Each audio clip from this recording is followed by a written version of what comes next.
5 for contact. The following program is for adults only. Parental guidance is suggested. In other words, we're gonna be fucking swearing and talking about fucked up shit. Get your goddamn kids away! Leave me alone! Hey, this is Tony Danza, and you're listening to the Cult of Contempt podcast. Is that good?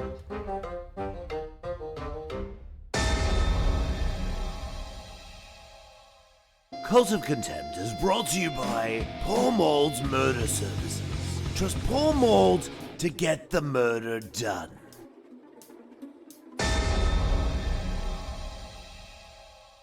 It's now time for Cult of Contempt Kitchen. Here's Jim Cook.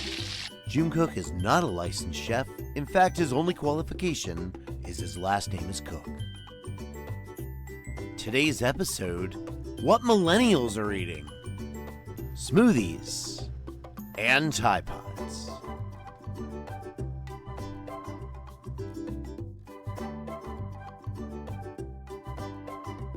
Good evening, everyone, and welcome to Cult of Content Kitchen. I'm Jim Cook. Today we're going to do some foods that millennials are all crazy for. We know they're in the bag for smoothies, but did you know they're in the bag for Tide Pods? Before you go and panic, listen to this. They may not be so bad. Tide Pods are meat-free, gluten-free, and dairy-free. There's no calories and no sugar. And because it's chemicals, there's no antibiotics or any bad hormones. Are we all just a little sick of the bad hormones? You will need all the things you see here, including some fruit, some milk, almond if you prefer, and of course the Tide Pod.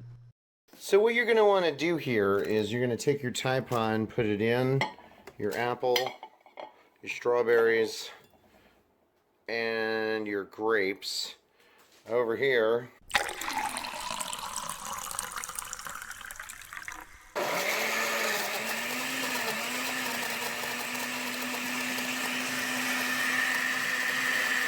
And that's just how simple it is. Look how gorgeous this color is. Rumor has it, you trip balls. Let's find out.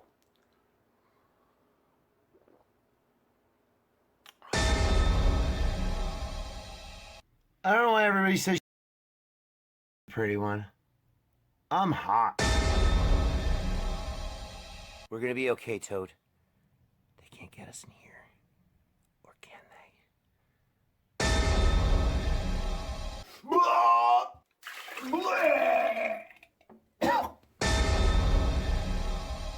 Infinite universes. So that means, like, in an infinite universe, the stripped down aces is composite of Gwen and I, and Dreamville is Allie and Alana? Whoa. Hey, News 12? Yeah, I need Joaquin on my side. Right now. Right now. They're at the door. They're at the door. Damn it, Jim. Tide Pods again. What makes you say that?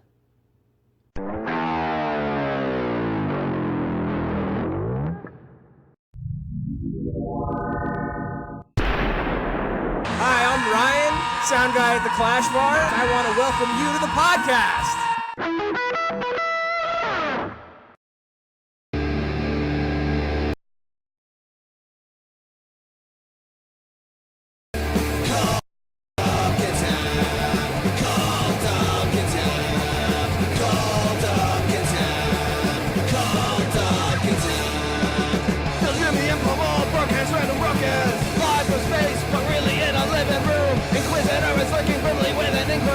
It's time to name the asshole of the week soon. Cult of Contempt. Cult of Contempt. Cult of Contempt. Wednesdays at 8:15. What's up, Internet? Hey, how's it going, Internet? I hope you enjoyed our cock. Did you enjoy cooking that wonderful feast of Tide Pod? Oh man, those Tide Pod smoothies, yeah. The side effects suck, but man, is it a great high. It's like a dentist chair high, but worse. It's weird and quiet in here today. It is. I feel like something's missing. I feel like two things are missing. We got ghosted by our guest. I have never been stood up by a more prettier sound guy. I know. I was really excited to hear what his opinion are, because I had a bunch of questions about sound guy stuff, but I guess I could just ask I you. had a bunch of questions about Game of Thrones. Oh, right, yeah, I don't watch that fucking show. No, it's been on, if you haven't seen it and you were gonna, then, fuck you, I guess. Like, I don't Do you watch it? No. Yeah, I I watched the first episode. I was like, oh, whatever. It's Lord of the Rings bullshit. It's a very short list of TV shows that I watched. Yeah. Like The League was one that came on about a fantasy football league. Yeah, I watched the pilot and fell asleep and haven't picked it back up again. But that is one of the most brutally hilarious shows I think I've ever seen. Well, I mean, do they get mean-spirited towards one another, or does it become toxically masculine? Or is that the point? It's not toxic masculinity as much as it's just they covet a fantasy football trophy named after a girl that they went to high school with called Shiva Kamini Soma Kondakram, and they have her high school picture on it, and she grows up to be like this hot chick, and they just abuse each other, call each other mean names.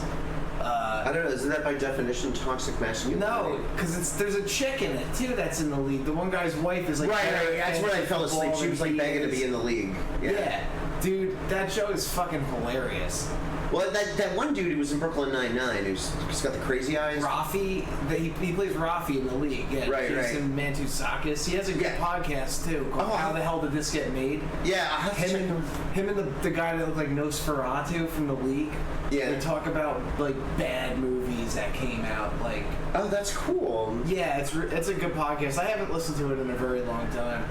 Right. I gotta keep up with podcasts because I live in my own little cult of contempt bubble, and I gotta get out there. So I don't know the bad news, and I made a post on Facebook that fuck PBS. So I had. Why do you hate PBS? James? I hate PBS because. All right, so I've been working on this spin-off. I'm calling it a spin-off. Called it's basically a whole show of Open, without the visuals, for the people with short commutes and people who are bored of serial killers. So, so I was going to do the show, and I was going to call it Twisted Realm, and it turns out there's some dumb PBS show called Twisted Realm. So then I was going to get around that by doing a Marvel Avengers, because the Avengers was actually that British TV show, and so that's how Marvel got around it. They said Marvel's Avengers, instead of that, that terrible Ray Fiennes movie from the 90s. Anyway, so it was a TV show. It was a TV show first. The girl who played the spy in the original was really super hot. Lee Merriweather hot. Not Eartha Kitt hot. Eartha Kitt, I only think of Eartha Kitt from Boomerang, where she's old and crusty.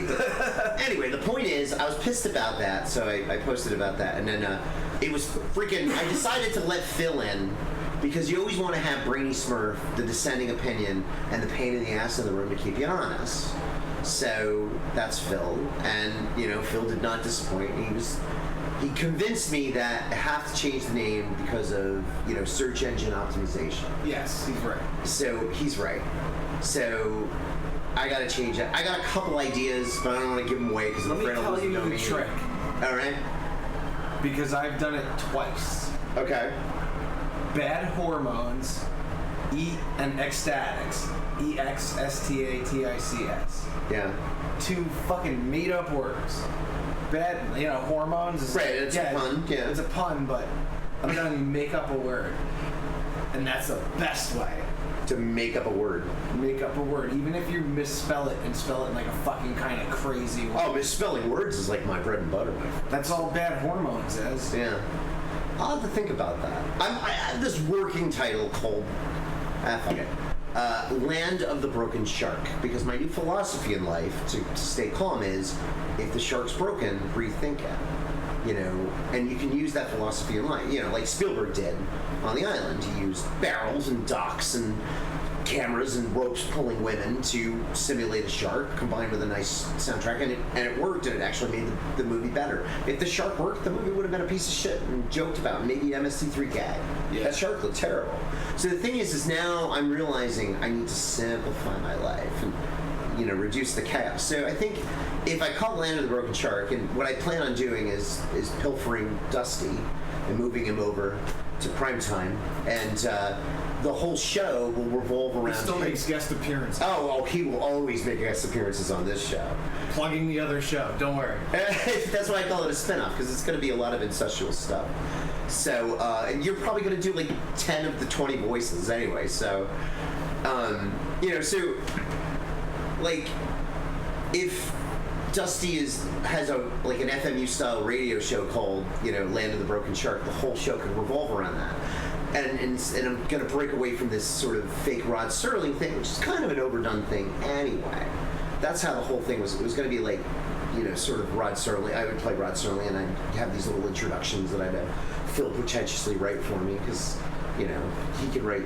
Yeah, we did a Twilight Zone thing for 2A SP, and I had Phil write the intro, the Twilight Zone intro, and he actually went to the original trailer and banked off of that, which I respect, because there was always a shortened one throughout the 60s. Yeah. But the original trailer had a very long speech, and he followed that. Of course he added his Phil pervertedness to it, but, that's Phil. Classic. Classic, yeah. R.I.P. Phil. He was on an oceanic flight. Yeah, it's really went sad. down. All those people. There was a lottery winner on that flight. There was some ex-cons on that flight. Yeah. He's not going to do well on the island that they've landed on. Yeah. He sent me a picture of a polar bear on a tropical island. Yeah, that's terrible. It's really weird. Those things are vicious, man, especially if they're not in the ice. It seems like he's lost. No, he's doing something for work. I had to do something for work last week. I had to go to the Spy convention. Viva Las Vegas! Yeah, and boy, did I have a good time. I just kind of terrorized people in the airports. And, Did you do it out and about? Why did you record shit? I guess you didn't have Well, I did. I really didn't have time to record a whole lot of stuff. I am going to make a retrospective video. It'll blow your mind. It's a lot of me in a cab. Just video. Yeah, I saw your collage today. Oh yeah, I love that film. I made a collage today. Collage. Paul's getting girly, I'm telling you. No, but I had to go out there, and like the first day my flight there, like a lady gets out of her seat when the plane lands, and like tries to pulls all her shit down from the overhead, and she has nowhere to go for like 10 minutes at least. And I see her like eyeballing it, and I'm like, yo, you should just go for it. Just go. Just push through the people. And like my coworkers, my fellow spies, were just laughing. So you basically encourage that asshole. I encourage it because you have to wait, because it just makes the most sense. Yeah. You have to wait before the person in front of you. Anything else doesn't make sense. It just causes chaos. Like I'm saying, the shark's broken. Yeah, Find something else. So that was my airplane that. adventure. Yeah, I love encouraging like stupid people to do dumb things in an airport. Like it's different like when they're driving. This is your MO, because you tried to get me to do something stupid at the Clash Bar once a long time ago. I don't remember what it was, but you were like encouraging me to do something. And it was kind of, and I was like, what is with this fucking guy? Yeah, you just gotta push people in the right direction verbally, it's a little madness. So I was trying to get that lady to trample some people. Did she trample anybody? No, she was like a 5'2" Asian lady. She wasn't trampling anybody, but she did. I'm telling you, those ladies are aggressive. I hand out samples in fucking Teterboro. She did like run through them though, like pulling her shit all behind her. My coworkers were dying, and then like we had like a cool plush like apartment. We didn't stay in a casino this time. We stayed in like a cool apartment.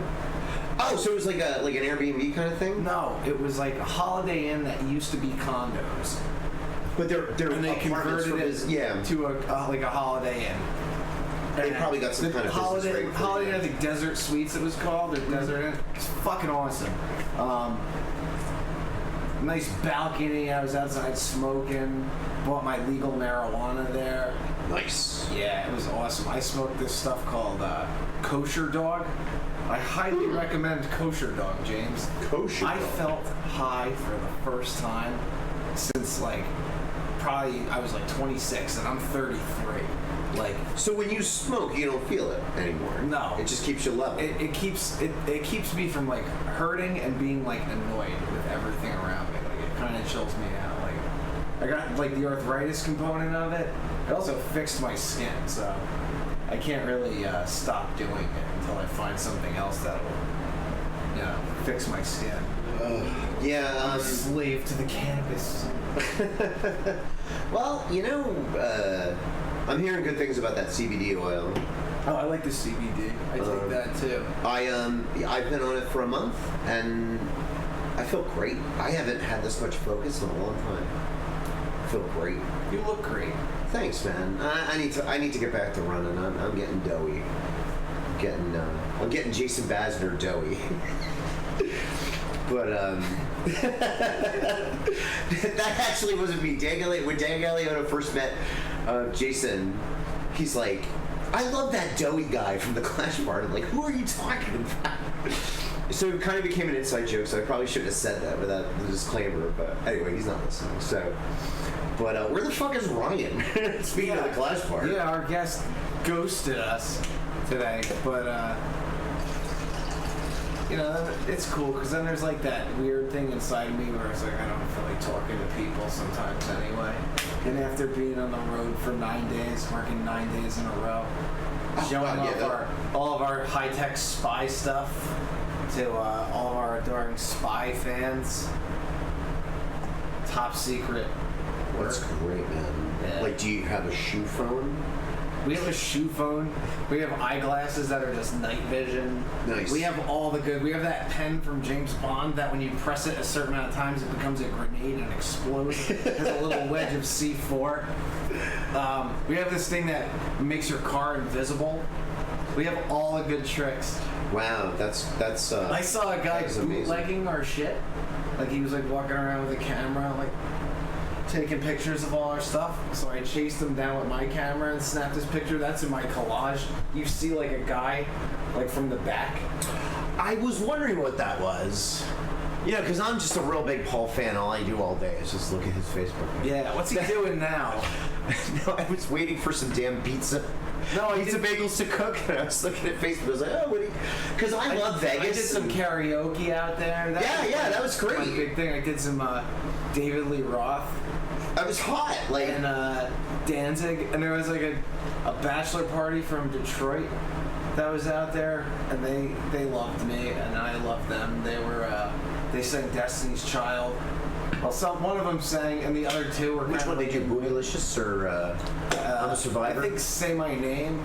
Oh God, they did that one. Ugh, no taste. Bootylicious is a far better track. It's got I wanted to do my Susan Sarandon. Oh, like. I am so jealous of your falsetto. I was doing it in the booth because it amuses my coworkers. They think it's like they can't like contain themselves. I just start singing like Susan Sarandon. That's fucking great. So you're like the Bill Murray of the group. Yeah, like if Bill Murray, was in a punk band and had scoliosis and. Yeah, I always like busting like the security's balls. Like every time you go in, they scan you. Yeah. So what's your gag? Like the one time, like I went in and out so many times to smoke cigarettes outside and just get the fuck away, walk away for a while. And the guy's like, hey man, can I scan your badge? I give it to him, scans it, I go in. Finally, like, I asked him, like, the third day, I'm like, why the fuck do you have to keep scanning? I come in and out. Like, this isn't helping your metrics to see who's coming in. He's like, oh no, we just like to keep track of the traffic. And I started to learn those two guys by name. I forget their names now. Because that was a lot of edibles ago. Oh, so all right. Like, I have many questions because you've never gone into a dispensary, have you? I've never been in a dispensary. I have friends who've gone for me, and I've seen products. Here's the thing. I'll walk you through the process. All right. It's great. So you walk into this place, like you could see inside. It's like a store. Okay. Pot is sold. But you walk into this like waiting room first. It's not even a waiting room. You have to give a license. To a desk, give a license. If you Ubered there, show them that you Ubered there. They give you 5% off. Like they incentivize like a lot of stuff like that, which is cool. So you show them that. Boom, they give you 5% off. You go inside. They take your name. Just a quick sidebar. So Vegas is Uber friendly now. Yeah, it's awesome. I haven't been. You just have to be by like where the Uber pickup spot is. So the casinos now designated an Uber spot. Absolutely, yeah. I bet it's a lot cheaper than the cabs. Like the fucking cabs are. Yeah, it was like $5 or $10 to go anywhere. We mostly had to go. It wasn't expensive. I think it was like $40 from the Venetian to the airport for me, and then I gave the guy a big tip because he was cool. But yeah, so it's not cheap, is what I'm saying. No, it wasn't bad. With the Uber, okay. But so anyway, so in the dispensary, you go into the dispensary, and then they call you by name. They're like, Paul is who's Paul? Is Paul here? And I'm fucking like 2 hands up, like, here I am, motherfuckers. Did they say your real last name? You're like, who the fuck is that? No, they don't say my last name. They just go by the first name. And generally, it's like a cute girl, so like that's even better. Like nice. All right. So so it's like the shop girls at the bar. Yeah, it's my two favorite types of people to talk to: a hot girl and a cool black guy.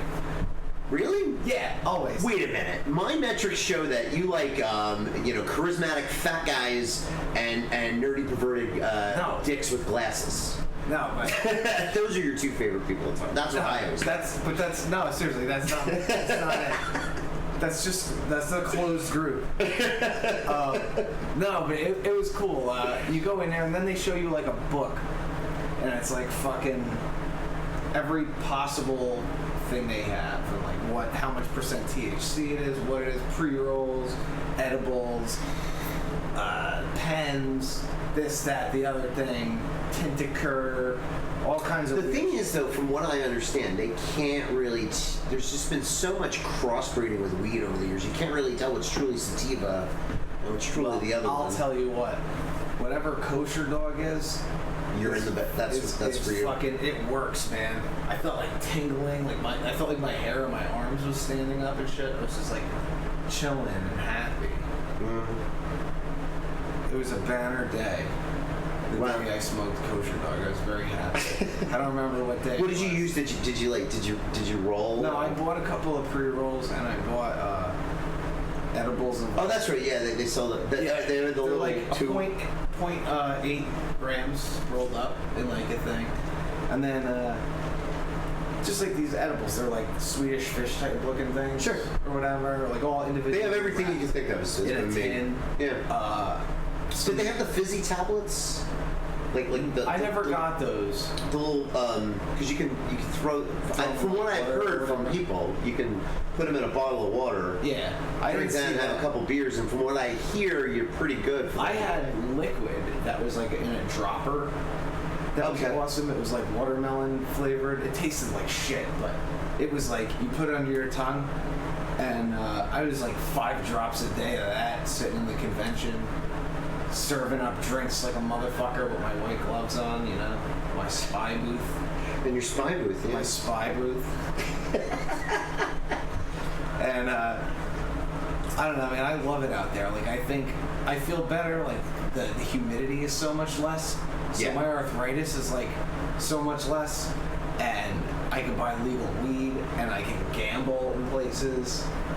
I really like Las Vegas. That's my playground. Everybody says New York City's their playground. They're fucking full of shit. I would love to just live in a shitty house in Las Vegas and play punk rock and somehow pay my bills in a legal way. I would be in heaven. As long as I had central air, that's my goal. I think all the houses do. I have friends that live out there who moved from Jersey.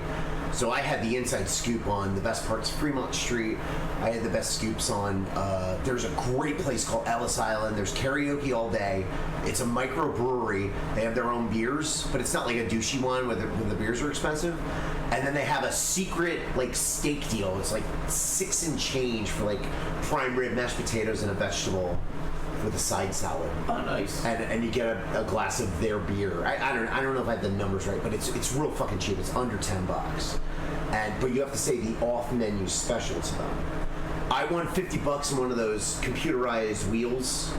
I won that basically paid for my cab ride the next day. I sang Viva Las Vegas. Nice. I'm sure they've never heard that before. Yeah. No, but people really went nuts for that. Like, yeah, they do. And then I did the Jello thing, the Jello Biafra. Viva! Because it's kind of funny, like, I knew about Viva Las Vegas from Elvis, but I never really listened to it. And then, you know, I was in the bag for the Dead Kennedys for a while. They were my favorite punk band, and so I loved their version. I just listened to their version. It was on my iPod for years and years. So then I started learning the real one when I got in the Disasters, and we covered that for a little while. And that's when I realized I could do a little Elvis. So. And I did some Elvis this past weekend. I had a great gig this past weekend. Yeah, where was that? That was at Celtic Corner in Hawthorne, New Jersey. Lafayette Boulevard, which is one of the main drags. It's right below Billy's Midway. Billy's Midway, yeah, that's what I was going to say. So it's a good Irish pub. There's really good food. They have some really beautiful looking bartenders, but that's the Irish. They know pretty, I guess. Second Irish. The Stripped Down Aces got to play there with our new drummer Lou Tambone, and he was doing congas and bongos, and you guys didn't blow out everyone's ears in there. No, it's actually a pretty big space. It's not like a tight room. Like we play that dive Bogies, that's just right down the street from where I live, and you kind of have to keep the noise down because it's a smaller room. Yeah. There's not a lot of open space there. This place had a lot more open space than you'd think, and I was able to bell good, which was nice, for me. But I mean, we practice for the worst. You prepare for the worst, hope for the best. Like the drummer was giving us a hard time about bringing us congas into our basement. We wanted to know what it sounded like because we're usually a loud band. I mean, as far as cover bands go, we're loud. Yeah. And because the Aces bring the rock. Bring your fucking congas, I mean, bro. yeah. So and it was weird. Like, Allie's kind of the boss in this situation. In the day when yeah. I'm Little Steven, or I'm that Wendy. You're Big Steven. I'm Big Steven. Hey everybody, it's Little Steven's Underground Sex Shop. This dildo is actually close. And then we're gonna hear the Chesterfield Kings. I fingered Patty Scalifa. Oh, that's filthy. Was that Little Steven, or was that Gilbert Gottfried? What? Doing Little Steven. Oh man, so the gig went well, and good time was had by all. I actually recorded some stuff, and I haven't listened to it, but there was a bizarre conversation at 4 a.m. between Allie, myself, and Beefcake Terry, and I haven't listened to it yet, but it may be as part of an out and about in the future. So I had a productive week off. Beefcake Terry was at the gig. Beefcake Terry came up. Good. He doesn't understand why he's called Beefcake. So I explained it to him. Because he's a beefcake and his name is Terry. But he gets he does yoga and he gets all offended about that. He's like, I'm more flexible than some beefcake. I know. That's why calling him Beefcake Terry is like, because then it's funny. He can further exceed that nickname with his Yoga Terry skills. Like, I know Yoga Terry is his final form, or flexible Terry. I don't know what he wants to be called. I know he has. It's not ever gonna just be Terry. Are you friends with him on Instagram? Yeah, I am now. Okay, so you've seen his little yoga poses? I've seen. There are some girls I know in my inner circle who keep pictures of that. Of him, like, with his ass. I up in the air. screenshotted a bunch of them just to send to girls and be like, check me out.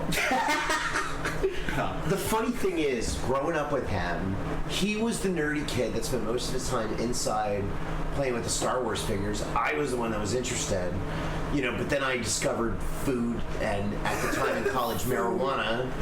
And I just ate a lot. I became really fat, and I became the, you're funny friend. I became the funny friend, and he became Beefcake.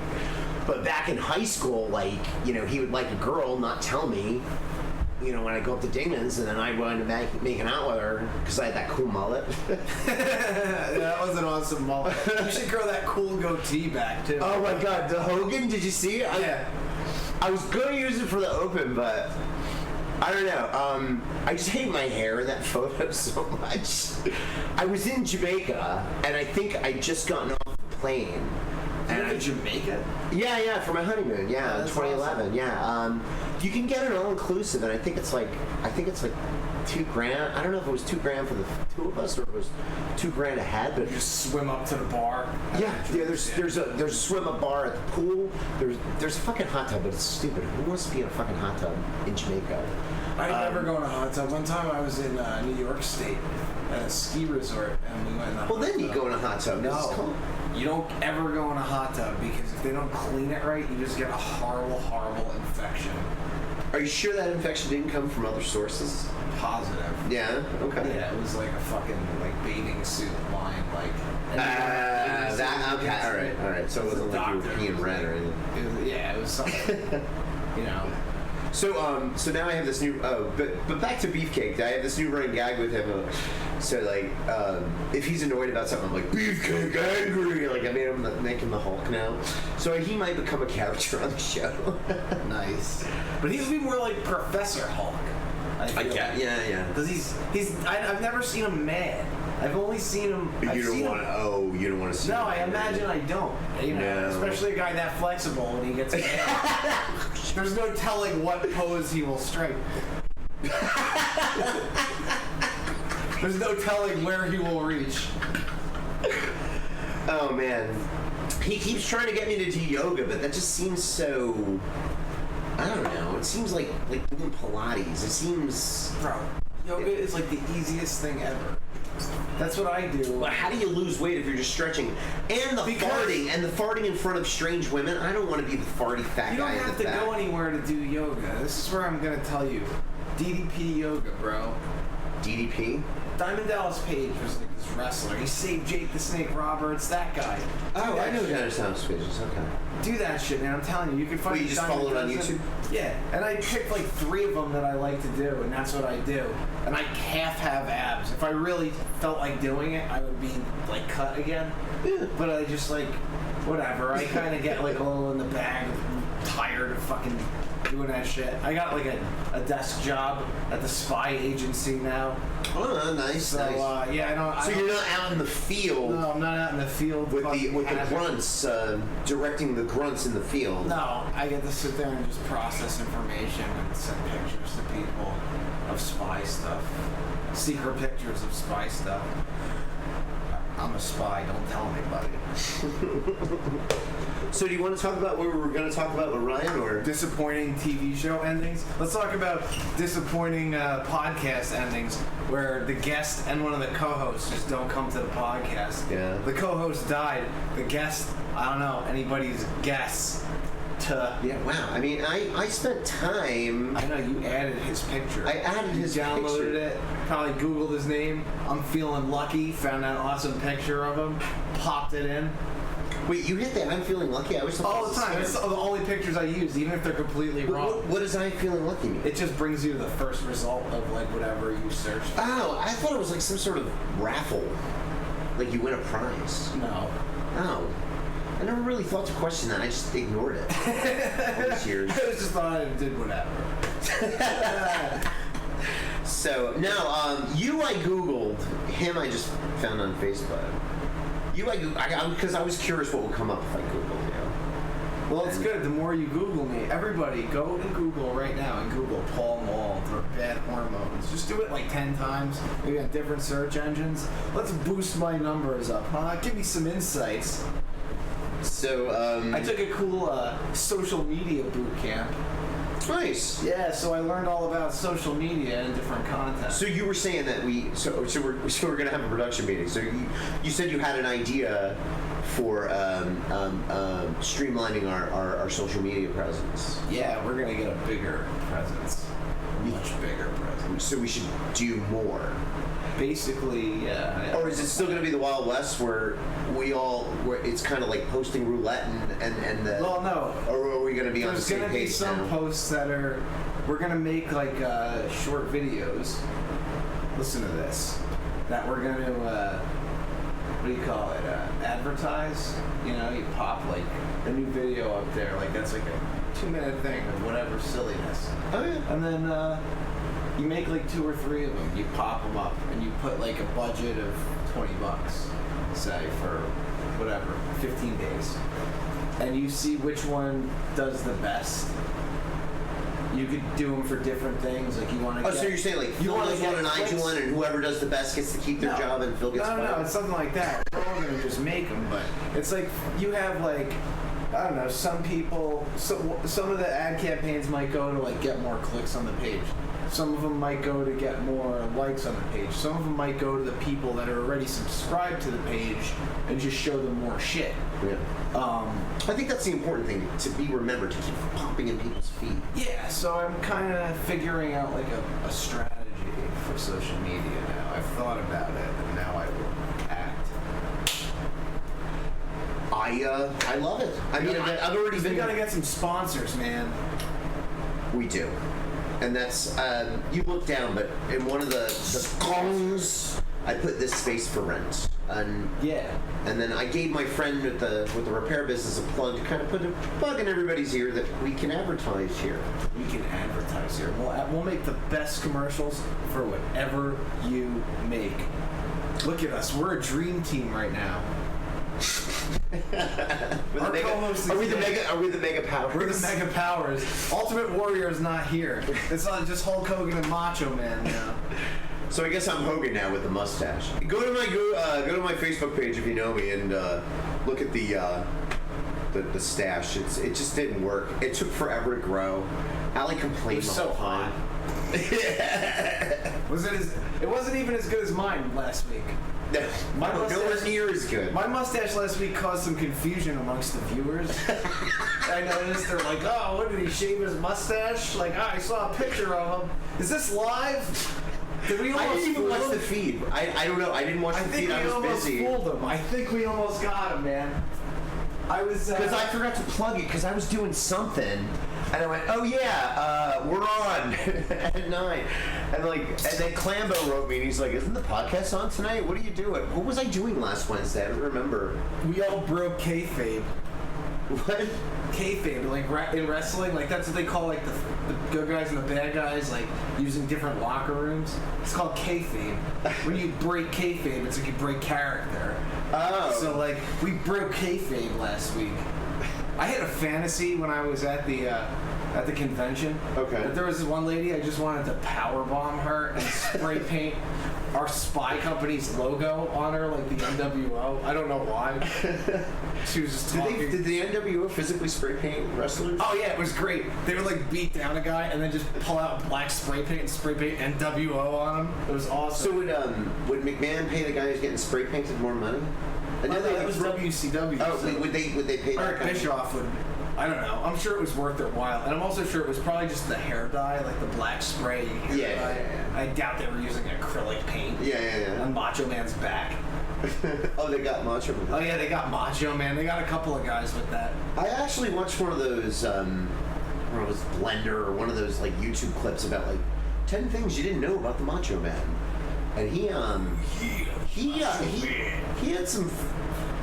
There's some screwy things going on with that guy. Like, he was shitty to Elizabeth. He was shitty to this other wrestler and, like, pretty much told her she couldn't use this name that he bought the rights to. Gorgeous George, that was a guy. Yeah. That's... It was a guy, but the girl went under Do you that know name. who Gorgeous George is? Yeah, he was, like, the most famous wrestler. Like, they used to... That's the parody old him. Gorgeous George. Do you know the new Gorgeous George that has the name now? Who It's a that girl, was? right? It was Doyle from the Misfits' wife. No fucking... What a Doyle small from world. the Misfits stole Gorgeous George from the Macho Man. Wow. In WCW. I guess she has a time for people with the theatrics, right? And, dude, I was on a show called Ruin Who one time with her. Oh, wow. And it wasn't anything special. They shot it at an auto shrunken head. It was like everybody gets their 15 minutes of fame. I think I was a guest on the show that day. Sometimes I was the Who. That would like be the co-interview. And they would do like, I don't know, 4 15-minute interviews with people. And you got to interview her? No, I was on after her or before her, and I'll never forget this piece of shit disc jockey, like radio guy who he burned the undead one time. He like brought her there, and she was all like crazy and like cracked out. Like she had her you know the fake eyelashes? Yeah. Like, it was, like, over here. Oh, Jesus. And she was, like, well, fucking, So like... she's kind of a trainer. Dude, she was, like, 8 pounds of shit in a 5-pound bag, like, sticking out of her clothes. And my girlfriend at the time was, like, an Instagram model. So...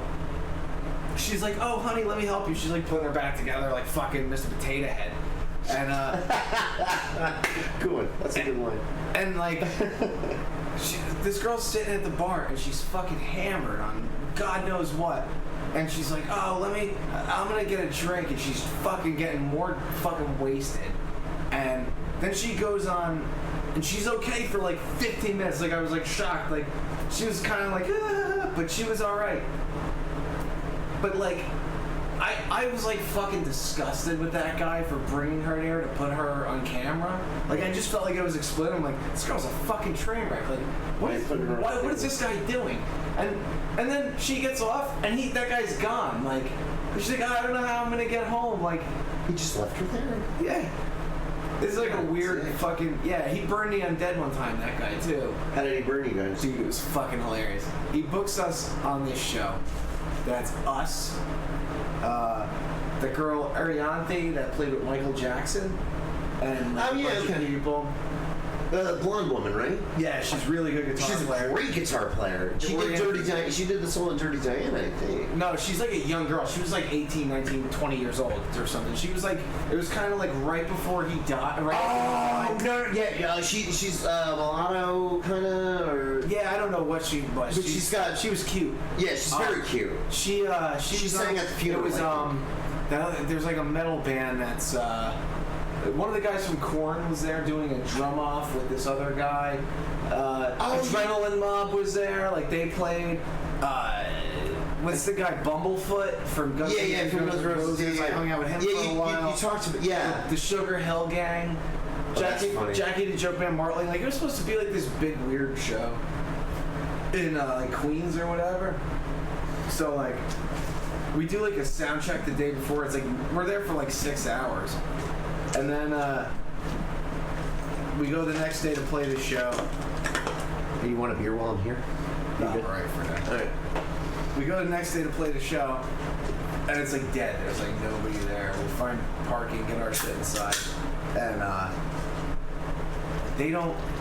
they like overbooked the night. And I noticed the day before, I was like looking online, I'm like, hey Bobby, like isn't this the show that we're playing? And they're advertising on Reverb Nation. They're like, we're looking for the next big act, like come be on this showcase with and they like listed all these bands. I'm like, dude, that's kind of like a bait and switch. If they're just adding more bands, like that's crazy. Like we should probably not, do this. It's like, no, we're doing it. So we go do it, and it's a nightmare. We're like sitting upstairs, like, yeah, okay, they gave us beer, they gave us food. To their credit, that did. At least they fed you. Keep you paid. But this show did not draw what they expected it to draw, and so the check definitely was made of rubber. And by the time we got on stage, we didn't get on stage because the night was like ran out of time. So like I like smashed up a dressing room. Oh jeez. Like were you actually pissed, or you were doing it just to be a fucker? No, I was just fucking.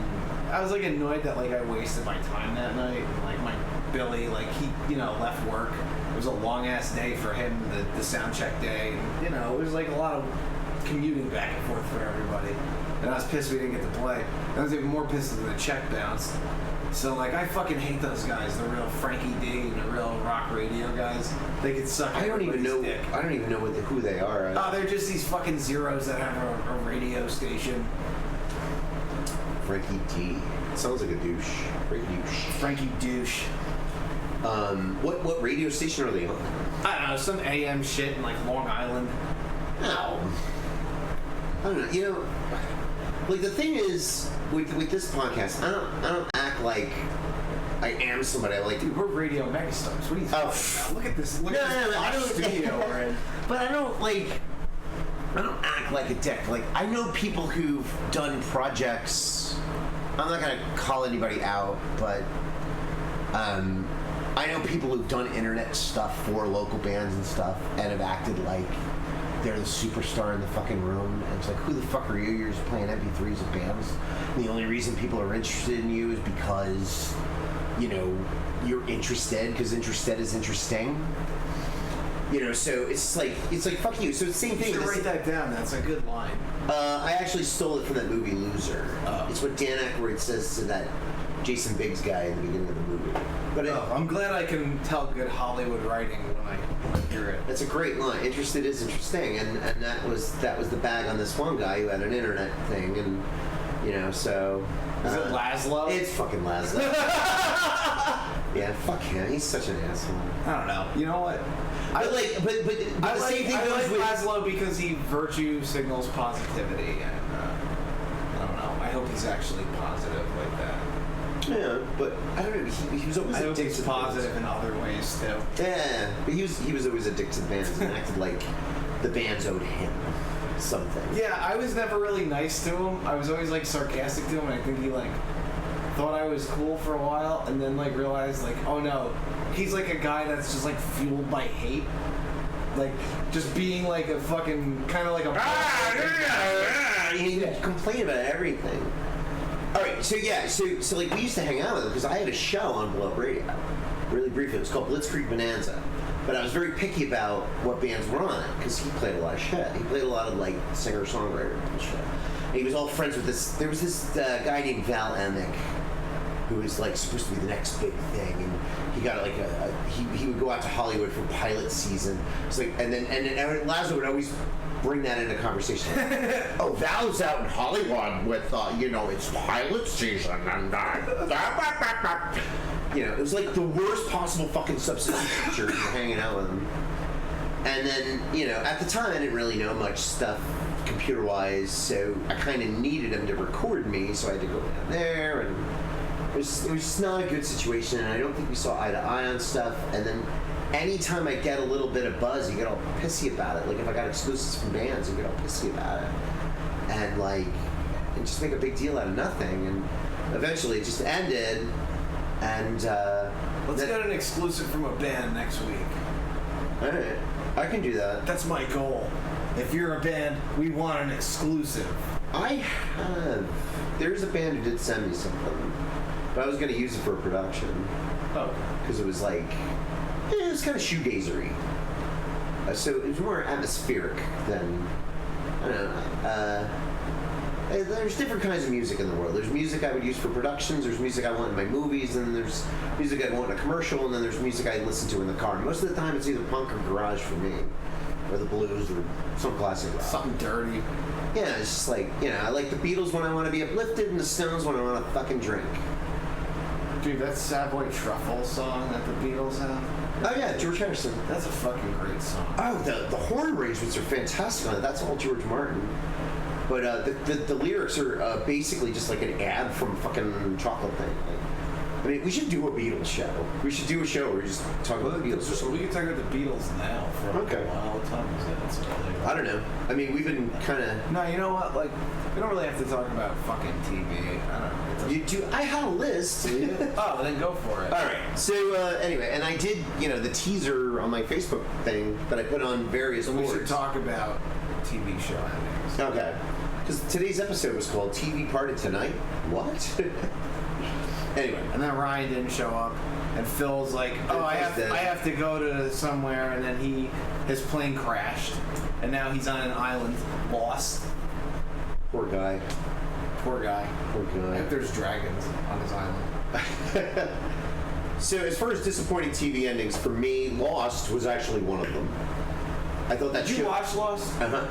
Talk to me about that. Okay, so I didn't watch it when it aired network, and I'm glad I didn't. What I used to do in the early days of Netflix, when you'd actually physically get a disc, Allie and I, we lived in a very tiny apartment. It was after the whole mortgage thing, and everybody was losing their jobs, and things were lean. So we didn't go out much, but it was like $6 for Netflix a month, and you could get whatever. So we started getting into seasons of shows. And we started Lost, and I think Lost was probably on season 3 or 4 by then. But we had started, it may have been even 5 or 6, because we were just watching disc after disc after disc, and eventually we caught up to network. and then we started watching on the show, and then it was like, oh god, we gotta wait a week. Yeah. Or we gotta wait 2 weeks, because sometimes they'll come back. Sometimes it didn't come back for like fucking 5 months. Yeah. And like a huge break in the middle of that. That was like during the writer's strike and all that bullshit too. Oh, yeah. 06, yeah. And everything. Oh, it was 06 was a nightmare for a lot of TV shows, and it ruined a lot of TV shows. But I don't know. Lost was a great show, and it was compelling, and it was different, and it was weird. It was what's his face, the new Spielberg, JJ Bad Robot. Yeah. So it was JJ Abrams. It was well shot, well acted, well casted. The woman who plays Wasp was in it. I'd like to do a J.J. Abrams episode, too. Yeah, JJ's great. Did you ever see 8mm? Yeah. Or is it 8mm? Wait, there was a... I don't know, I'll tell you what I did see. I like the Star Trek movies. I like the Cloverfield shit that he did. Like, there's like a lot of stuff. Did he do both Cloverfields? Did he do the John Goodman one too? He like have anything runs to that do? whole franchise. Like, Okay. Yeah, he took whatever that John Goodman movie was and cut actual aliens into it. Like, that was like some other movie, and then they made it into a Cloverfield? It could have very well gone the other way, where she escapes and there's nothing going on outside. Think about that. Yeah. Like, you don't see the outside of that world until the end she goes out of that thing. Spoiler alert. So, you need a good actor for a bubble movie like that. John Goodman. Goodman's great. I hear he's a dick in real life. I've met some people who allegedly met him.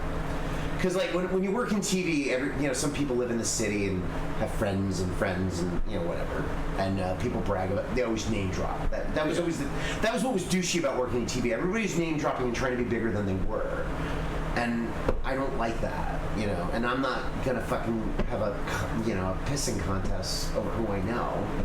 But anyway, so Come on, let's have a pissing contest. Okay. Who's the most famous person the most famous person that you could call on your phone right now? that I could call on my phone? Besides me, yeah. Yes.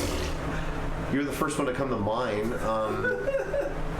I really don't. I don't know. Like I said, I had a cousin who worked for a very prominent Hollywood catering company who had a lot of great stories. Get him on the line. I'm not gonna Call him up now. Oh my I don't god. care what Cousin time it is. Richard. In his time zone. He said that Leonardo DiCaprio, he was on Titanic. I think he's in the credits. Yeah. Titanic had so many fucking shoots in so many different places. I mean, that movie took years, like a year to make, right? Yeah. Or a year and a half. Camera really takes his time these days. I think Aliens was like slapped together, if I remember correctly. It was a real quick What else shoot. do we have for the... Oh, the TV, right, yeah. All right, so a lot of people were pissed off about The Sopranos ending. And I rewatched it, and that last sequence, which was actually taken not that far from this very location. It's across the street from my old apartment. Holston's? It's a cute little old soda jerk kind of ice cream shop kind of place. They got burgers, All the fries. soda jerkers know my name. Remember I Love Rocky Road? Yeah. Yeah, it's like described in I Love Rocky Road, basically. Like, that's Halston. That's Holston's. Like, I love going there every now and then, and the food's not bad. But it's you get a lot of families. The food's alright. The ice cream is better. Like The the ice food cream is is- like you could get like a hamburger anywhere. It's not a bad hamburger. But it's like a step up from a fast food burger, but a step below a diner burger. Yeah, it is. It's like a weird, like one of those they're all over this section of Jersey. You got those kind of like Rutt's Hut, but kind of like there's a couple of them. But anyway, Yeah, no, Halston's is cool. I was there the night Tony Soprano died. That guy Really? in real life. I was like eating in there with my cousin, and then did people show up and do like a visual? And... as we were fucking like leaving, like we noticed there's like a line outside the door. Like people are coming like from all over the place, and because like while we were in there, like I forget somebody said it on their phone, like looked on their phone and saw it. That, like James Gandolfini died. Word had like gone out like to all the local Ginzos, so they're like, oh, we gotta go to the Mecca, and they all fucking drove to Holston's like they were all. But there were a lot of other locations they could have gone to. No, but they went where Tony died because fucking. Well, Tony didn't really die. We don't know. Dead. They're not bringing him back. The fucking actor's dead. So now Tony's dead. So he got whacked in that scene? You see, if you haven't seen the end of Sopranos, it just fades to black. And if you haven't seen the end of Sopranos, go fuck yourself. It was on like 20 years ago. So the vapid whore daughter who had a brief singing career is trying to parallel park. Meadow? Yeah. I think she did a cover of I'm Coming Out back in the day when Sopranos was hot, and it was used in a commercial. And she had, so she would be on like Entertainment Tonight, one of those dumb shows that would be on. And I was working in TV at the time. I actually was at the CNBC building when they were shooting a scene for one of the episodes in the garage of the old CNBC building. Did you try and step into the shot? I totally did. My belly is behind Tony Soprano's head, and my penis is all over Tony Walnuts' face. Is it Tony Walnuts? I don't know. Paulie Walnuts. You teabagged Paulie Walnuts? I totally did. Oh, the irony. Yeah, right? Because that guy is like as homophobic as they get. Like, didn't he write a book like How to Be a Real Man or some shit? Like he had like a book like, ugh.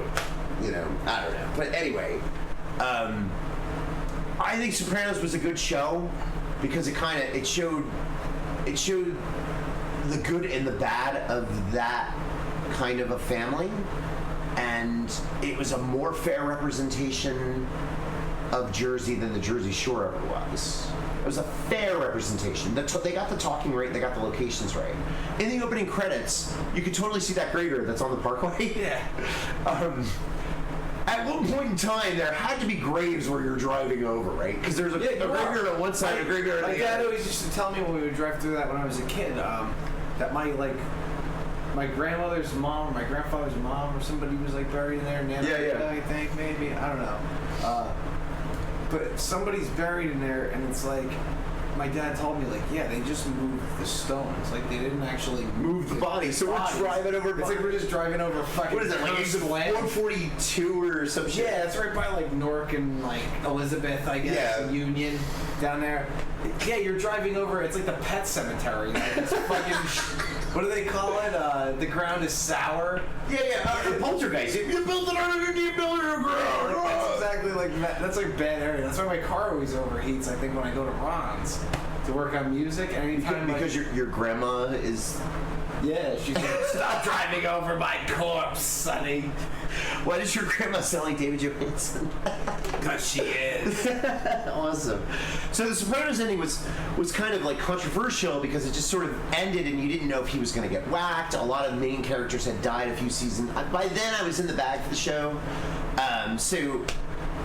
But the thing is, what the director and the producer made you do is he had you captivated to see what was happening next, and then it was almost like an Andy Kaufman kind of bit. Like he just completely, shocked your system and you did something that you don't know what to do with. Like, and I think that's why people were angry.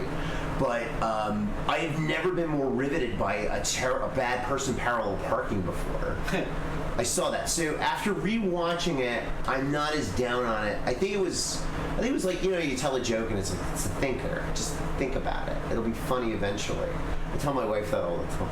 She doesn't believe me at first, but eventually she does laugh. Yeah. Or at least pretends. You just beat them down. Yeah. And then a lot of people were pissed off about The Saint Elsewhere, that 80s hospital show. Yeah, well, you know what's funny about that? All right, well, this is what's not funny about it. This is what it is. All right, so Saint Elsewhere was a goofy show with Howie Mandel and a bunch of other actors. In a hospital, right? Yeah, they worked in a hospital. I never really watched it. It ends with an autistic kid looking into a snow globe of the said hospital, and his dad walks in as the main character of the show, but he's really a construction worker and shit. And the whole thing was in the autistic kid's mind. Yeah. Which is kind of out of fucking left field. That's like if they ended ER with it, that's the modern equivalent kind of, I guess, of that, right? What's a show that's Saint Elsewhere, but now, ER or Chicago? Yeah, I don't even have network television anymore, so I don't even fucking know. I don't know. What if Scrubs ended that? But that would be great. That show had a lot of crossovers with other shows and spin-offs and other shit. So technically there's an entire universe based on it, the Tommy Westfall universe. Okay, what other shows were involved? Oh wait, I could pull up an entire list right now because I couldn't just start rattling them off. Is anybody actually listening to us? Yeah, we had 8, I think. 8? Wow! The whole 8. The Hateful Eight. But that thing lies sometimes. Let's see. Don't ever trust the Facebook. It lies. Yeah, so according to this, like, oh my god, there's like a lot of shows that are in this universe. Really? Yeah, it's like a massive sprawl. So thing. what is the universe? The actual St. Elsewhere? Everything from 24 to 24? like X-Files, like somehow has like some connection to this show. Wow, I had no idea. There's got to be a YouTube video about this. I'll watch it. Wait, let me pull up the. I'll read it right now. Let's see. It's a hypothesis that basically not only does St. Elsewhere take place within Tommy's mind, but so do numerous other television series which are directly and indirectly connected to St. Elsewhere through fictional crossovers and spin-offs, resulting in a very large fictional universe taking place entirely within Tommy's mind. And there's like a lot of like shit that kind of backs that up. Is this a fan theory, or was this always that? No, producers? it's like a thing, because if you look at shows that I don't know exactly what St. Elsewhere. Okay, like St. Elsewhere crossed over with Homicide: Life on the Street. Homicide: Life on the Street crossed over with Law and Order SVU. Right. So now that like adds SVU. SVU crossed over, or Homicide, depending on how you look at it. Richard Belzer was in X-Files. Yeah. So now that's, think about that. Now that's in there. And like Mulder took his clothes off. Yeah, I remember that. Yeah. It grows and grows and grows, and now you have this massive, basically like, and St. Elsewhere is somewhere in there. So where does it end? Did you know the Marvel Sunbow cartoons that advertised all the toys all those years in the 80s? We're talking about Gem, G.I. Joe, and Transformers. Had a shared universe. They had a character, this news reporter, that was always the same in all three. It was like Hector Ramirez, I think is his name. That's what I heard that they were going to try and do. Well, now Hasbro's going to try to do a movie universe with everything. I can't imagine Gem in the same universe as G.I. Joe and fucking Transformers. Yeah, she could be background, like Gem's performing while the Transformers are fighting G.I. Joe at a concert. There was an episode of G.I. Joe. It's the greatest fucking episode where the Dreadnoks form a band called Cold Sliver. Oh my god. And the song is terrible. It's like, we're Cold Sliver, and we know our tunes are, a band of vipers breaking the rules, or something like that. Oh my god. It's so bad. And like, there's this riff. It's like, you gotta check it out. Dude, it's terrible. That sounds like the fucking greatest. It's fucking great. I want to cover it. Like, I miss that. And for some reason, Zartan's singing. I don't know. I just figured, like, Buzzer or Ripper would have the... Now, Zartan! I can't do Cobra Commander. He's like, that's a hard voice to do. Follow me, your real leader. I can kind of do Starscream, but I can't do Cobra Commander, because I think Lotta had him slightly higher, and they might have pitched him a little. Sometimes I feel like I can do Optimus Prime, like a Megatron. Optimus Prime always had a tad bit of, there's always that weird of John Wayne to him. But yeah, well, there's also that weird effect. Yeah, yeah. But, all right, so, good TV endings. I think the greatest TV ending of all time is a show I never watched. It was Bob Newhart. He had a show called Newhart, and the show ended with him waking up in his old show. Yeah, from a dream. From his old show. And I just think that's fucking brilliant. And it's been parodied so many times. Yeah. And I think another show did that, because it's Simpson. When the Who Shot Mr. Burns thing happened, and they had the part 2, like Smithers wakes up from a dream, and Smithers is, Burns is in the shower, and he's like, we're on the race car circuit, and we're spies. Let's burn rubber, baby. And then he wakes up, and he's like covered in cigarettes and broken cigarettes. But I guess that was a throwback to Newhart. MASH, I thought, had a nice touching ending. The one guy rides off on a motorcycle, and I guess Hawkeye rides off on a motorcycle. No, BJ rides off on a motorcycle, and Hawkeye's in a helicopter flying away, finally getting out of the army. And there's a thank you written in stones as they pull out. I don't know. MASH is a good show, but it got really preachy. Dude, when I was a kid, That to me, I think my parents put on MASH so they could fuck. Because we would see the beginning of MASH and be like, fuck this, we hate this show, and leave the room. It's not really a show for kids. It was horrible. I didn't like Cheers either. Like, I finally came around to that eventually. Cheers is okay. Dude, Cheers is fucking funny as balls. Well, or is it too toxically masculine for you? I don't know. I might become one of those douchebags. I don't want to be one of those little douchebags. I want to like ride the line. You gotta ride the line there, pal. Okay, now all right. Clavin and Norm are great characters. Carla got a little annoying. Coach was great. Woody I thought was better. But I think I started understanding the show better in the Woody days than in the Coach days, because I was kind of young when the show started. That's the thing. That, like, I think they added him as kind of like the young, wet behind the ears character to get probably younger viewers after the old guy died. You know, yeah. like, So let's have this cute dumb and he's great. Like he's a great actor. There's no bones about it. Like there's a reason that guy's still Woody Harrelson's. What about Frasier? You don't like Frasier? And Frasier was great. Lilith. Really, the only bad characters on that show are anybody Sam is fucking. Yeah. Diane or what's her name? Kirstie Alley's character. What was her name? Diane Court. No. What was Kirstie Alley's character? Oracle. What was Kirstie Alley's character's name? But yeah, Kirstie Alley was like an obnoxious bitch on that show. And then she got Look Who's Talking, and then she got fat. So fuck her. I don't know. I don't like. I would still throw one to Kirstie Alley. So would I. But just to have a story like I just felt like saying something mean, Jim. John Travolta, fuck him too. Okay.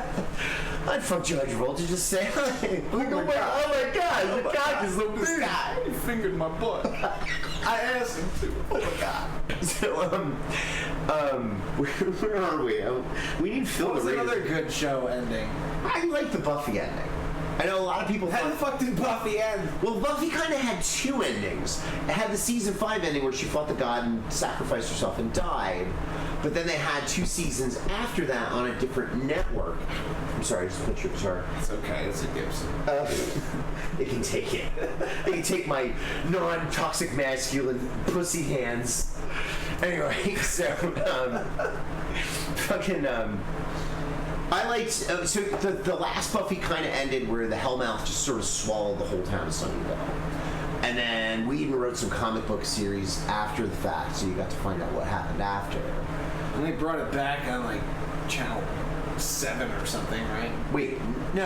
Or no, they brought 8. It went from the WB to Channel 9, I think. Yeah, but then they had Angel too. Yeah, Angel stayed on the WB For like 90 years. For nine seasons. And Boreanaz never aged. He looks the same. No, he's a good-looking dude.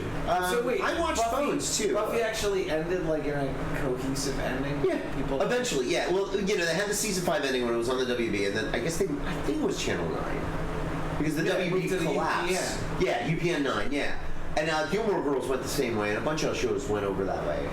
And then they did 2 seasons, and then they did the season where they were adulting and life wasn't good for them, and Willow was addicted to magic, and things went bad, and Xander left Anya at the altar, and it got really soap opera-y and terrible. And but there was this freaking great episode in that season where Buffy's working in, a dumb fast food job, and she's looking for these 3 nerds that have all these powers, and they summon this demon that hits her with a needle, and she starts hallucinating.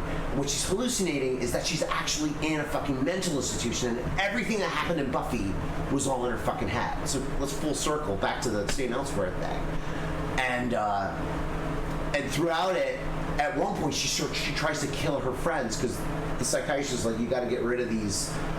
He had a word for it, these familiars, for lack of a better word. So she's gonna kill Dawn. And they kind of poke fun at the show because like they made a sister in season 5. Yeah, they just like brought her out of nowhere. Sort of like some people say they jumped the shark, but I argue season 5 was a great beginning, middle, and end season. I only watched like the first 3 seasons of that when I was a kid, and then I don't know. Yeah.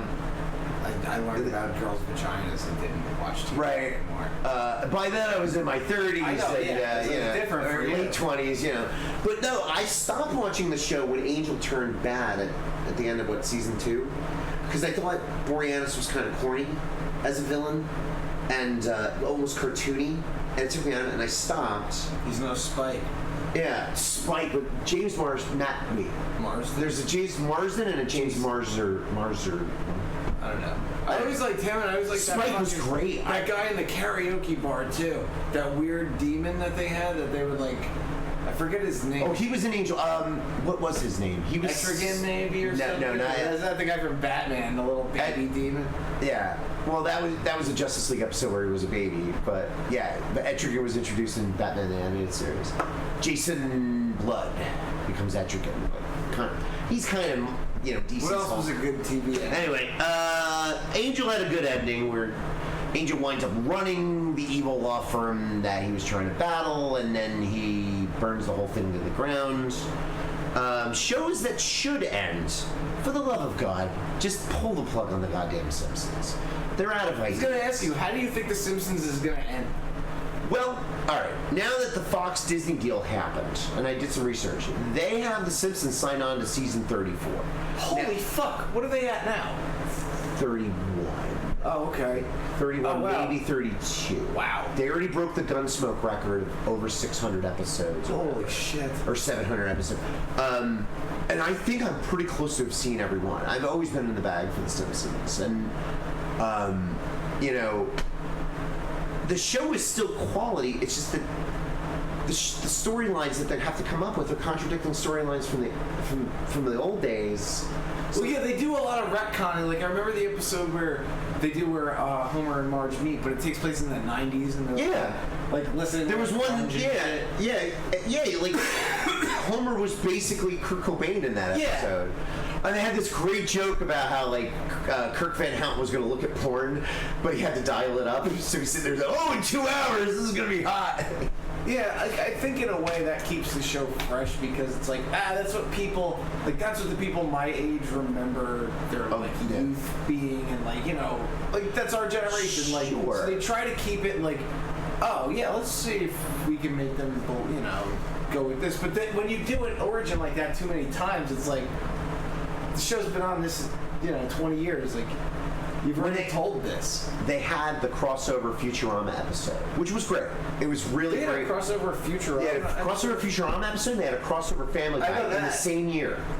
And the crossover Futurama one they did the Futurama opening, and there would always be a funny phrase in the beginning, and the phrase was, "The show that is out of episodes combines with the show that's out of ideas." So there's got to be a grain of truth of that. The Simpson writers are out of ideas. Like, what else do you do? So I always thought that the best way to go is get it to season 30, let them win a record, let them get some kind of fucking Emmy as one of the longest running shows of all time. Great show. They don't need it. And then do a movie every 2 or 3 years. But the first movie, I thought the approach was terrible. You know what I thought was shitty about The Simpsons recently was like the whole thing with Apu. Yeah, I always kind of thought like Apu was a celebration of Indian. Yeah, he was always the most well-adjusted. He was one of the always the smartest guy in the room. Yeah, absolutely. He always has practical advice that Homer ignores. Even the guy who did the documentary said he was always kind of the joke to show America's xenophobia and ignorance. Yes, to point out our xenophobia and ignorance, and the whole Homer running their wedding and dressing like Ganesh to stop the wedding. I mean, that's kind of blasphemous, but a lot of people had a problem that Apu was, Apu was the only Indian American that people could look up to. Played by Hank Azaria. Played by a white guy. Yeah. Is that cultural appropriation? Like, I defend the show because The Simpsons was always a force of good, pointing out, despite the fact that they were owned by Fox and Murdoch, they still would give a finger. But their comedy is always fucking kind of a little more on the pulse than NBC was too, though. I'll give them that. Like, 30 Rock had jokes about, like, I know what Bill Cosby did to my grandmother, like Tracy Morgan saying shit like that. I forgot about that. Yeah. But like, Fox was always a way more fucking poke the bear, because I think, honestly, the upper echelon people at Fox, they don't give a fuck about Family Guy as long as it's making them fucking money. Yeah. I'm sure they don't watch it and go, oh, that joke, that's gotta go. Fox has a habit of pulling the plug on shows. They'll pull the plug on an episode when they feel like it's, okay, that crosses the line. But a joke in an episode, they've gotten away with shit that, fucking Quagmire trying to rape Marge at the bottom of the screen. Yeah. There's some stuff that, and then she winds up killing he winds up shooting Homer in the. Yeah, it's like out of control. Like, but all right, what I was saying was like, Family Guy got dismissed way before it should have, and Futurama got dismissed way before it should have, and it took Adult Swim and the reruns getting great ratings late at night. They found a new audience that Fox wasn't, because that audience wasn't watching, because Futurama would get stuck at 7:30 right before The Simpsons, and in the fall the football games would always spill over it, so it always got It always got everything. Always got anybody who got same that thing with Family Guy too. that was the slot where shows go to die on Fox. 7:30 was always the spot where shows go to die, and it pissed me off because honestly, there was a time where I liked Futurama better than The Simpsons. The animation was better. Futurama is probably one of the. I mean, have you ever seen the? There's an episode called Godfellas where Bender accidentally gets shot out of a torpedo tube and is floating in space, and he gets hit with a comet, and there's actually life living on him, and he's the god. And then he actually meets God, and he's floating in space, and it's the most beautiful space you'll ever see. It's like fucking 2001. Like, oh, it's just cool. Yeah. Oh, that episode is so beautiful. And, like, Graydon was always a stickler for quality, and I saw a vignette on one of the DVD collections for The Simpsons where they showed an early cut of. It was an early episode, where Marge goes crazy and just stops on the bridge because nobody appreciates her, and then I think it's called Some Enchanted Evening, and Homer winds up taking her out at the end of the episode when the show was very simple, and the early animation was really squiggly, and it just wasn't working. And like Grady was on the commentary was just like, I was so pissed off about how poor it looked. It just was not. I didn't want my name on this anymore. And they eventually fixed it, and they had to streamline how they drew them, because I mean the Tracy Ullman stuff is like I do the open, like it's all slapped together real fast. You know what I just thought of that's really cool about the Fox Disney merger? We'll probably get like a Simpsons World at Disney World now. Like that would be great. Simpsons World. I think Islands of Adventure had because somebody took a picture and. But it can't be for much longer. Yeah, they gotta be tearing that down. Fox owns Disney. They're probably gonna pull The Simpsons out of fucking. I'm afraid the fate of The Simpsons is like the same fate as the Flintstones. They're gonna like homogenize it and make it for kids, or maybe a well-treated Maggie spin-off where it's just like Maggie for the and it's just like a kids show with just Maggie on her cute adventures. Did you ever see that Maggie daycare movie that was up for the Oscar a few years back? It was like a short that was put on. It was at the beginning of some movie. I forget what major blockbuster, but it got put up for an Oscar, and it was just beautifully animated. And it's got her and Baby Gerald, and she has to escape from this daycare. Oh, it's probably on the YouTube now. Did you watch Breaking Bad? Oh yeah. The ending was exquisite, and it was well planned. Yeah, it was. It was planned. That's, I think, what's important about the ending of a show. Well, that's that writer, that Gilliam guy, who used to write for the X-Files. He wrote for X-Files, and he wrote for Millennium. Oh, that's right. It was a great show, too. So he probably wrote the crossover episode. I never really watched Millennium. Dude, Millennium was, like, cool as fuck. Anytime you can watch, what's his name? Lance Henriksen, like... Yeah. Every week, for free. What horror movie was he in? Pumpkinhead. That's Aliens. Right. He was Aliens, Bishop in Aliens. Yeah. He's in Terminator. He fights. He's like one of the cops that tries to like kill a Terminator. Oh, funny. He's like one of the only people that's ever been killed by a Predator, a Terminator, and an alien. That's a short list. Or it's him. I think it's Bill Paxton. Yeah. Might have been. Let's Dance. He said Let's Dance both times. He was killed by a Predator and an alien, and he said Let's Dance before he died. Was that Bill Paxton or was that? Yeah, it was Bill Paxton.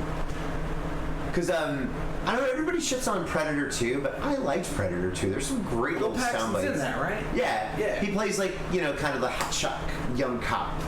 And then, you know, and what's his name? He's like, okay, kid, I'll let you follow Keys. Yeah. Keys, this time it's personal. Getting too old for this shit. But there was that voodoo drug lord guy. Yeah. The other side, the spirit world, man. Anytime Terry and I would play role-playing games in like the early 90s, we'd always like roll the dice and be like, the other side. You know, it was like this running gag. I don't know, we're fucking nerds, but beefcake, roll dice. Anyway,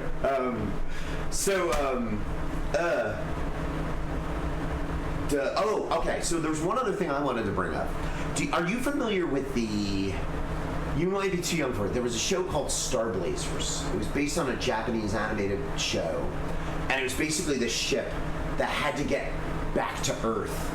And like the first couple episodes, they're still in fucking Pluto, and they don't really have light speed. Never watched this show before. But there's this giant gap in the front of the ship, and they have this very special laser gun that can like destroy, I don't know, basically a planet, I guess. I forget what the gun was called, but like the Wave Force gun. But like, you know, the captain who had this like old captain's hat had this special controller, and he'd shoot it, and like this giant gap in the ship would just light up, and it would just blow up whoever. So I guess it was kind of like a Battlestar Galactica thing, but it was real people. No, it was an animated show. It was an animated show. It sounds like Lone Star with 2 R's. No, it was better than Lone Star. Way better than Lone Star. Lone Star was good. What was that? Lone Star, heart of the wolf, eyes like an eagle. You know, terrible. Anyway, so this show had a song like Star Blazer. It was a lot like G-Force. Was that kind of animation? So, anyway, at the end of the episode, they say we have this much time to get back to Earth. This ship had to get back to Earth to protect it from like aliens or something. And in each episode, they'd say you have this much time. We never got to see the ending. I never got to see the ending, and they never really showed. It was a serial, but they never showed the episodes in order. It was awful, and because back in the 80s, you didn't get a lot of serial television. That didn't happen until the 2000s because most people thought like if people leave a show and come back and they don't know what's going on, they're not going to watch it. But now with the way we digest television, it's better to have everything in a serial. And if The Simpsons are going to continue, why not make a season a serial and have a beginning, a middle, and an end within the season? That's the only thing they haven't done yet. And maybe they decide not to because their philosophy always was everything goes back to normal at the end of the episode. Yeah. And, you know, Homer gets rich, and then we riff on that for a while, and by the end he somehow loses it in some silly fashion. You know, and that's happened at least 10 times, or 100 times. I mean, there's 600 episodes. I mean, all right, so you were born in 85, so The Simpsons, you were probably like 5 or 6, so you probably saw them, Homer getting hurt, and you probably thought it was funny, or was it? No, you know what I like about The Simpsons was that Bart Simpson was real disrespectful. Okay, all right, so he was a a little fucker like you, so you identified with that. No, I wanted to be like that. I wasn't like that till I was like 20. No, but I just thought, like, what a little asshole. Like, I like this guy. What's funny was I was in high school when the show first started getting its legs. I was like a freshman in high school, and if you wore a underachiever and proud of it T-shirt, you had to turn it inside out at our school, and there were don't have a cow. I think that you could wear, but there was another one. It was the underachiever thing. And there was another one. What the fuck was it? I don't remember, but like The Simpsons were like bad for you and awful, and then you know what? Like 5 years later, you got South Park, and a few years after that, you got Family Guy, who pushes the envelope even harder. South Park, yeah, that was like when I was a kid. We watched that, and I was in 6th grade, and it was like 5th grade, I think maybe, and like we weren't allowed. Like Beavis and Butthead 2 was not one of the shows.